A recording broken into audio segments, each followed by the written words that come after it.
লক্ষ্মীর ভান্ডার যদি ভোটের ডিটারমাইনিং ফ্যাক্টর হয় তাহলে তো 42টা কেন্দ্রেই হবে, বেছে বেছে 29টা কেন্দ্রে হবে কেন?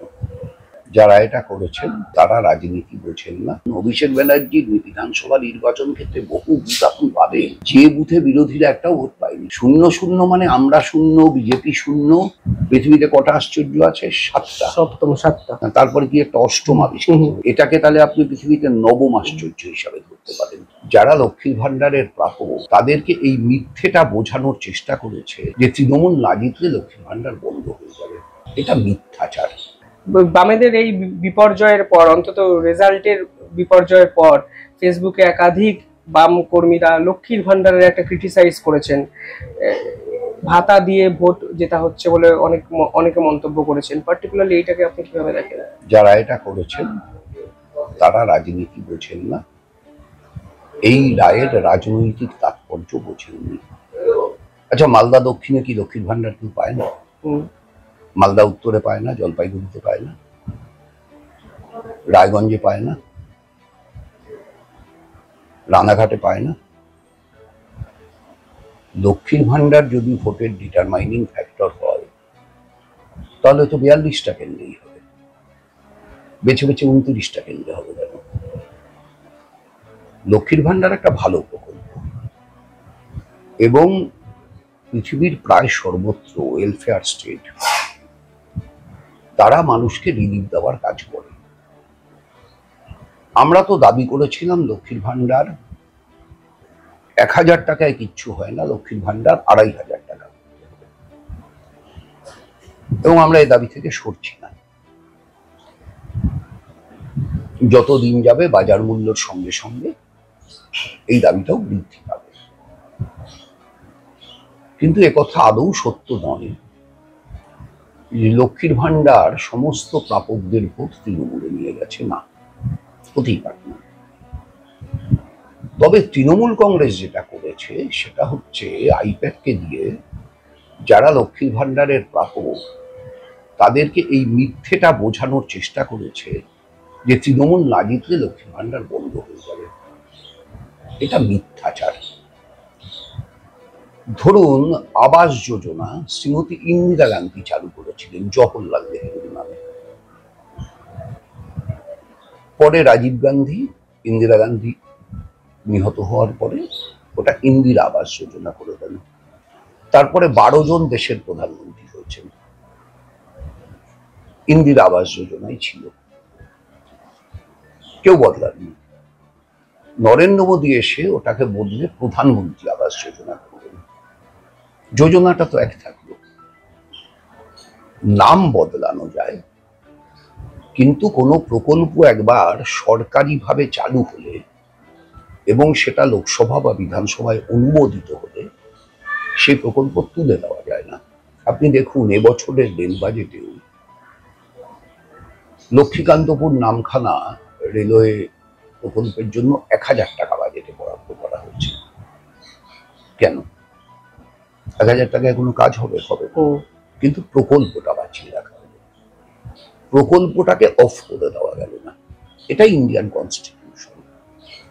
সুতরাং লক্ষ্মীর ভান্ডার কেটে দেবে, অন্য কেউ জিতলে লক্ষ্মীর ভান্ডার বন্ধ হয়ে যাবে, এই মিথ্যা প্রচারটা তৃণমূলের কাউকে কাউকে বিভ্রান্ত করে থাকতে পারে, কিন্তু সামগ্রিকভাবে লক্ষ্মীর ভান্ডার তৃণমূলকে জিতিয়েছে আমি আদৌ এটা মনে করি না। আর লক্ষ্মীর ভান্ডার সম্পর্কে কোনো কদর্য মন্তব্য করা, কুৎসিত মন্তব্য করা আমি নির্বাচনী প্রচারেও করিনি, আজও করছি না। আমি এটাকে একটা ভালো প্রকল্প বলেই স্বাগত জানাচ্ছি, এবং এই ধরনের আরো অনেক প্রকল্প দরকার। ধরুন, যদি লক্ষ্মীর ভান্ডার হয় তাহলে সরস্বতীর ভান্ডার হবে না কেন? এই যে 8205টা স্কুল উঠে গেল ওটা তো সত্য। তাহলে একটা অংশে নিম্ন মধ্যবিত্ত মানুষ শিক্ষার আওতার বাইরে চলে গেল, গরিব মানুষ শিক্ষার আওতার বাইরে চলে গেল, সকলের প্রাইভেট স্কুলে পড়ানোর সামর্থ্য নেই। তাহলে তাদের জন্য বিকল্প ব্যবস্থা কি হবে? সেই বিকল্প ব্যবস্থার কথা সরকারকে ভাবতে হবে। সেটা যদি পরিকাঠামোগতভাবে স্কুল নাও হয় তাহলে বিকল্প একটা শিক্ষা কেন্দ্রের কথা তো ভাবতে হবে। সেটার নামও সরস্বতীর ভান্ডার হতে পারে। ধরুন এই যে অজস্র ছেলে মেয়ে 18 থেকে 25 বছর বয়সের শিক্ষিত ছেলে মেয়ের 100 জনে 83 জন বেকার কর্ম, তাহলে লক্ষ্মীর ভান্ডার যদি হয় নারায়ণের ভান্ডার হবে না কেন?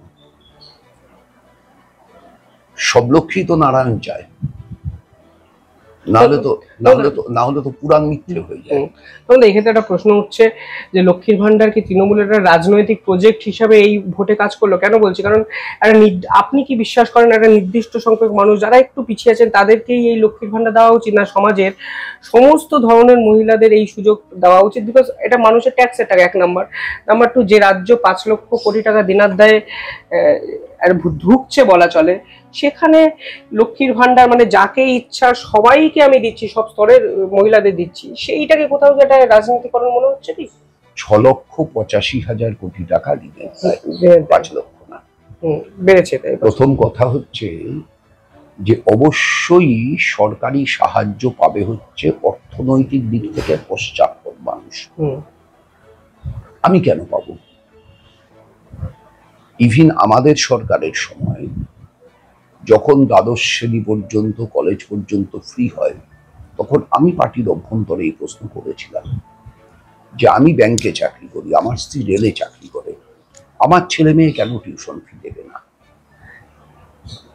আমি আমার পার্টির অভ্যন্তরে এই প্রশ্ন করেছিলাম। আজও আমার কাছে প্রশ্নটা বহাল যে সুবিধে তারই পাওয়া উচিত যে সুবিধে পাওয়ার যোগ্য। সুবিধে কখনো সর্বসাধারণের জন্য সমান হওয়া উচিত না। ব্যাংকের লাইনে 3 ভরি সোনার হার পরে লক্ষ্মীর ভান্ডারের টাকা তোলার জন্য দাঁড়াচ্ছে।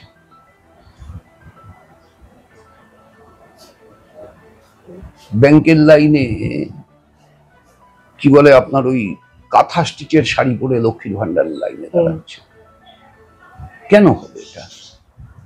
আবার এই মানুষগুলোরও, তাদেরও তো বোঝা উচিত যে তাদের ট্যাক্সের টাকাতেই চলছে, তাদেরও তো নিজের থেকে প্রত্যাখ্যান করা উচিত। কেন করছেন না? মানুষের সংস্কৃতিটা বদলে, মানে সাংস্কৃতিক চরিত্রটা বদলে গেছে, মননটা বদলে গেছে। আসলে এই যে একটা ধারণা তৈরি করে দেওয়া হয়েছে যে সরকারের টাকা যেভাবে খুশি হোক, আরে সরকারের টাকাটা তো আসলে জনগণের টাকা। যতদিন পর্যন্ত মানুষ এটা না বুঝবে যে সরকারের টাকাটা আমার টাকা, এই যে আমার টাকা, এই বোধটা যতদিন না মানুষের মধ্যে তৈরি হবে, ততদিন মানুষের ভেতরে এই সুবিধে নেওয়ার প্রবণতাটা থাকবে। এবং এই সুবিধে নেওয়ার প্রবণতাটাই যেটা হয় সেটা হচ্ছে প্রকৃত যারা দরিদ্র, প্রকৃত যারা গরিব মানুষ, তারা ক্ষতিগ্রস্ত হয়। ধরুন আমি যখন কাউন্সিলর ছিলাম, ওই শিডিউল কাস্ট শিডিউল ট্রাইবদের বৃত্তির একটা ব্যবস্থা ছিল, তার জন্য কাউন্সিলরের সার্টিফিকেট লাগতো। প্রতি বছরই আমি দেখতাম একটি নির্দিষ্ট তপশিলি জাতিভুক্ত পরিবার 10টা 12টা 15টা ফর্ম নিয়ে আসতো, এসে আমাকে দিয়ে সই করাতে চলে যেত। তা আমি পরপর 2-3 বছর এটা দেখার পরে বলেছিলাম যে আচ্ছা, আপনাদের ওই অঞ্চলে তো অনেক তপশিলি জাতিভুক্ত মানুষ আছে, তা আপনি এই যে 10-15টা নিয়ে আসেন, বলে জিজ্ঞেস করলাম এটা কারা, এটা কারা? খুড়তো ভাই, পিস্ততো ভাই, মামাতো ভাই, মানে একদম মানে তপশিলি জাতিদের সব মানুষের যেটা পাওয়ার কথা, বা তপশিলি জাতিভুক্তদের গরিব মানুষের যেটা পাওয়ার কথা, সেইটা একটি নির্দিষ্ট পরিবার তাদের স্বার্থে ব্যবহার করছে, বাকিদের হয়তো জানতেও হচ্ছে না, বাকিরা হয়তো জানেন। ফলে এই যে সরকারি বিভিন্ন প্রকল্প আছে, যার জন্য আপনি দেখবেন প্রতি বছর বাজেটের পরে খবর কাগজে লেখা হয়, টিভিতে বলা হয় যে অমুক প্রকল্পে এত টাকা বরাদ্দ ছিল, এত টাকা খরচ হয়নি, ফেরত গেছে। এই যে খরচ হয়নি তার কারণ কি? তার কারণ হচ্ছে অ্যাপ্লিকেশন জমা পড়েনি। তাহলে এই যে অ্যাপ্লিকেশন জমা দিতে হবে, এটার জন্য তাদেরকে সংগঠিত করা, সচেতন করা, এই যে কাজটা তাদের রাজনৈতিক দলের কাজ। এই কাজটাও তারা করছেন না। এই যে এত নতুন প্রার্থী এবছর ছিল, তন্ময়দা দীর্ঘদিন রাজনীতিটা দেখছেন, যদি বলি রেজাল্টের এই মার্কশিট দেখার পর কার রেজাল্ট আপনাকে ভাবিয়েছে, একটু ডিসঅ্যাপয়েন্টেড করেছে? মানে ধরুন আমরা অনেকেই ভেবেছিলাম সৃজন অনেক বেশি ভোট পেতে পারে, দীপশিতাকে আরেকটু বেশি ভোট পাওয়া উচিত ছিল। আপনি ব্যক্তিগত স্তর থেকে যদি বলেন একটা অভিজ্ঞতার বিচারে যে আরেকটু বেটার হলে ভালো হতো। দেখুন, সে তো সকলের ক্ষেত্রেই আরেকটু বেটার হলে ভালো হতো। ঠিক, 42-এর 42 জনেরই আরো বেটার হলে ভালো হতো, কিন্তু যেটা হয়েছে সেটা মেনে নিতে হবে। এইবার আমাদের খুঁজে বের করতে হবে কেন হচ্ছে, আমাদের ভুলগুলো কোথায় ছিল, আমাদের ত্রুটিগুলো কোথায় ছিল, আমরা রাজনৈতিক দিক থেকে কোনো ভুল করলাম কিনা, সাংগঠনিক দিক থেকে কোথায় কি বিচ্যুতি থাকলো, কোথায় আলগা থেকে গেল।